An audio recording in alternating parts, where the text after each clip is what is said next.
Hey guys, welcome to Pharma Palette. Today we will be discussing about the another pharmacological classification, which is the anti-rheumatoid drugs and the drugs for gout.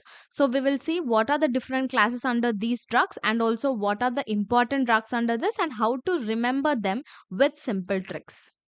So the anti-rheumatoid drugs are divided into two main classes. So first one is DMARDs and the second class is adjuvant drugs.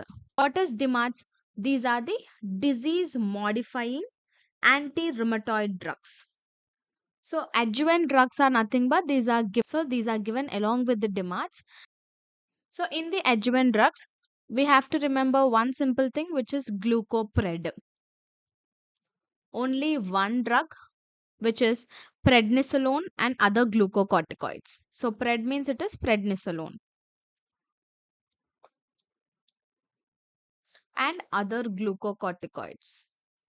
Coming back to this disease modifying anti rheumatoid drugs, so these are further divided into two classes. One is non biological drugs, and the other one is biological agents. Let's see both of them in detail. So, first, I will be giving you the trick non biological class, which is my sweet little hands are crying. Now, let's try to learn its drugs. After that, we'll try to know which class does it belong to. So M means it is methotrexate.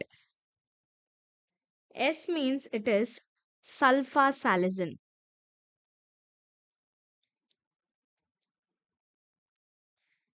L means it is leflunomide.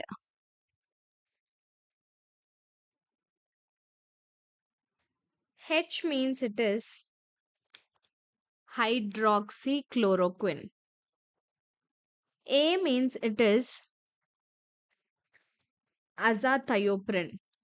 C means it is cyclosporin. So chloroquine.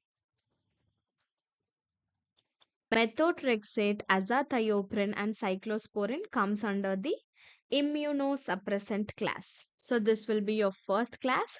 This is the second one, third, and fourth class. Directly drugs, you can write it.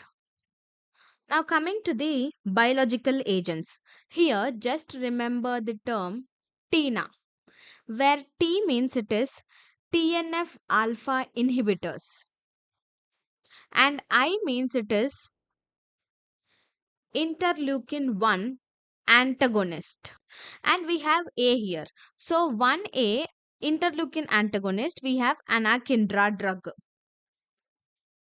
Similarly, other A means it is adalimumab. There are another two drugs here. So one is etanercept and the other one is infliximab. So the next class is the drugs for gout. This is one of the simplest classification which have only two different classes. So the first one is acute gout and the second class is chronic gout. So this is also called as hyperuricemia.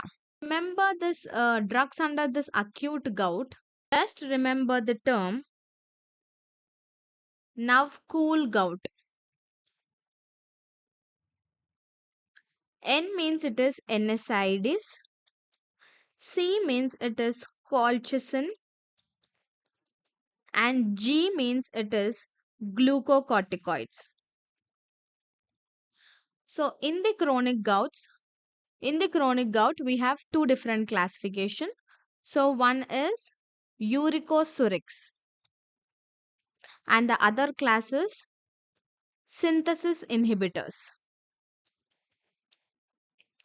So what is this? In the uricosurics, just remember that these will be increasing the excretion of uric acid.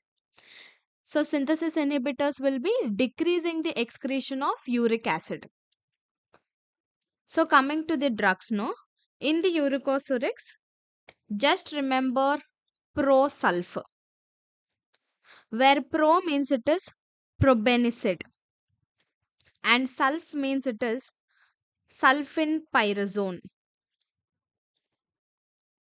In the synthesis inhibitors, just remember all Feb, where all means it is allopurinol